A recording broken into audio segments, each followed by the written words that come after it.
Estamos de volta com o Pensamento Jurídico, uma produção da Magis. Hoje estamos discutindo a importância da peça chamada petição inicial dentro do processo judicial. O nosso entrevistado é o juiz aposentado José João Calanzani, que lançou em fevereiro passado o livro A Estrutura Básica da Petição Inicial. Nesse bloco nós vamos discutir um pouco também a questão do formalismo que ainda marca muito o judiciário. Doutor Calanzani, na avaliação do senhor, o excesso de formalismo prejudica ou ajuda no processo judicial?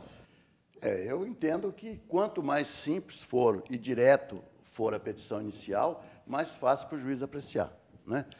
E eu até no meu livro eu dou o seguinte exemplo.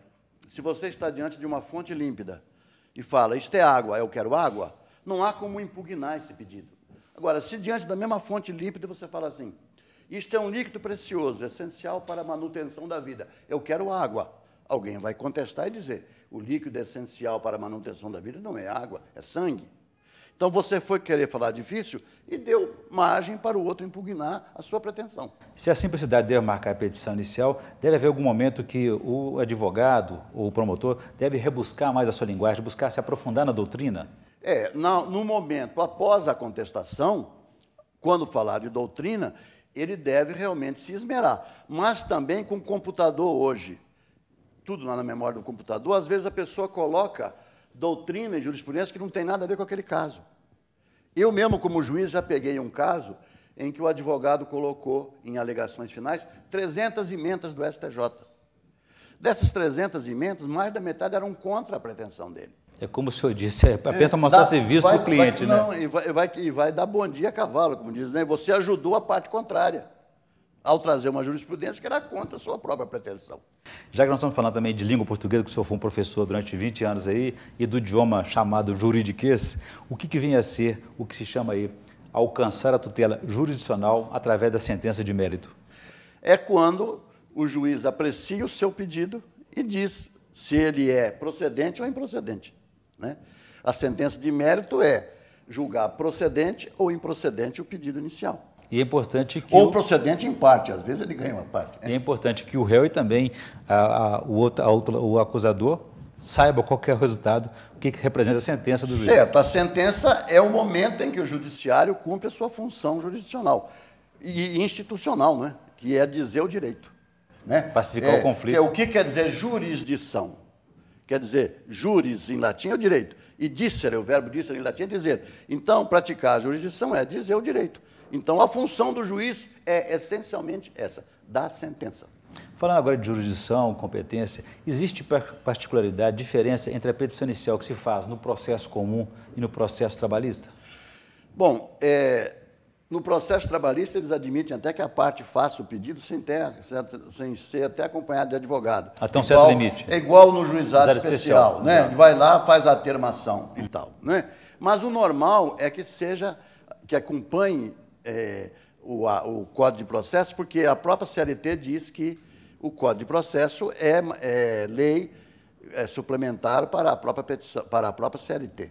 Né? Sobre a CLT. Então, normalmente, também eles têm que seguir essas regras, fazer pedido certo e determinado, né? Para provar os fatos, tudo isso também faz parte na jurisdição trabalhista.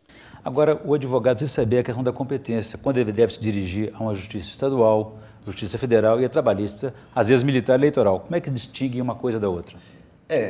Esses três principais, justiça federal, justiça trabalhista e justiça comum, a justiça federal está prevista na Constituição Federal, dizemos, né? É da competência da Justiça Federal tais e tais processos. É da competência trabalhista tais e tais processos. E a competência estadual, para falar só dessas três, a gente costuma dizer que é residual. Ou seja, aquilo que não é competência federal, não é competência trabalhista, cai da justiça estadual.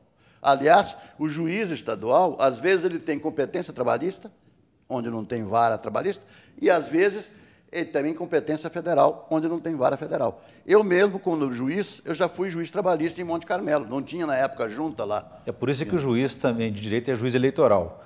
E agora tem uma discussão aí no país em que a Justiça Federal está reivindicando para si a jurisdição eleitoral também. O que você acha disso? Bom, a Justiça Eleitoral, em si, ela faz parte da Justiça Federal, né? Mas seria muito inviável colocar o juiz federal cuidando de eleição porque ele já tem dificuldade, até o Estado, de colocar juiz federal nas grandes cidades. Agora vocês imaginam colocar um juiz federal em cada município. Quantos municípios tem no Brasil? 5.500. 5.800? 500 alguma coisa. Só em Minas tem 800. 853 em Minas. Pois é, 853. Quer dizer, como é que você vai arranjar 853 juízes federais para cuidar de eleição de 4 em 4 anos, ou de 2 em 2 anos, porque intercala presidente, deputado federal e deputado estadual, governador, etc. Então fica difícil criar uma estrutura da Justiça Federal para fazer eleição, né? Porque normalmente o juiz ele está numa comarca e às vezes engloba mais de um município, aí outros juízes vão auxiliá-lo, né? Mas Belo Horizonte, por exemplo, tem mais de 100 juízes, então esses juízes na época eleitoral às vezes vão para o interior e cuidar da eleição. É uma polêmica que promete aí. Agora, como que o senhor falou em federal e estadual e não existe justiça municipal? Não. Como que o advogado deve saber para identificar em qual cidade, qual comarca ele vai apresentar aquela ação dele? Bom, depende do assunto, né? Depende das pessoas. Normalmente, na justiça estadual, o assunto o juiz competente é onde a pessoa reside. Às vezes é onde o autor reside, às vezes é onde o réu reside. Por exemplo, a justiça é muito sábia. Numa ação em que envolve uma ação de alimentos, por exemplo, a lei fala que onde está o alimentando, né? O necessitado. Por quê? Se ele é necessitado, se ele tiver que se deslocar e ir para outra comarca para pedir, vai ser mais difícil, né? Então, a justiça, ela cria as competências. Por exemplo, uma ação que envolve terra, a discussão deve ser naquela comarca onde está situado o terreno, né? Então, a competência é definida pelo próprio Código, né, de processo, né, e também, às vezes, pela própria organização judiciária do Estado. Por exemplo, em Belo Horizonte, juiz da vara civil tem competência distinta, né? Vara de família, vara de indenização, registro público, etc. O assunto é muito rico, muito interessante, mas já estou na reta final, não poderia deixar de fazer essa pergunta para o senhor. E quando o advogado se dirige ao juiz, qual que é o tratamento adequado e correto? Bom, normalmente ele diz, doutor, né, meritíssimo, né? Vossa Excelência, né? Porque às vezes as pessoas misturam Vossa Excelência e Sua Excelência, né? Quando você fala diretamente com o juiz, você fala Vossa Excelência. Se você fala do juiz com alguém, fala Sua Excelência hoje me recebeu no seu gabinete. Mas normalmente com o advogado ele fala doutor, meritíssimo, né? Mas na petição tem que ser bem claro. A petição é Excelentíssimo Senhor. Muito bem, eu conversei aqui com o juiz aposentado José João Calanzani, que lançou em fevereiro passado o livro Estrutura Básica da Petição Inicial. E falamos aí sobre a importância dessa peça dentro do processo judicial e também sobre o formalismo que ainda marca o judiciário, os operadores de direito. Doutor Calanzani, obrigado pela presença, foi um prazer recebê-lo aqui. Estaria à disposição. Espero que o livro seja útil para os alunos, especialmente aqueles que estão na prática forense, iniciando a prática forense, para desmistificar, né? Tirar de fora o juridiquês e achar que tem que falar difícil. Com certeza será. Obrigado. Bom, nós ficamos por aqui. Se você quiser participar do Pensamento Jurídico, escreva para pensamento@amages.com.br. pensamento@amages.com.br. Obrigado e até a próxima.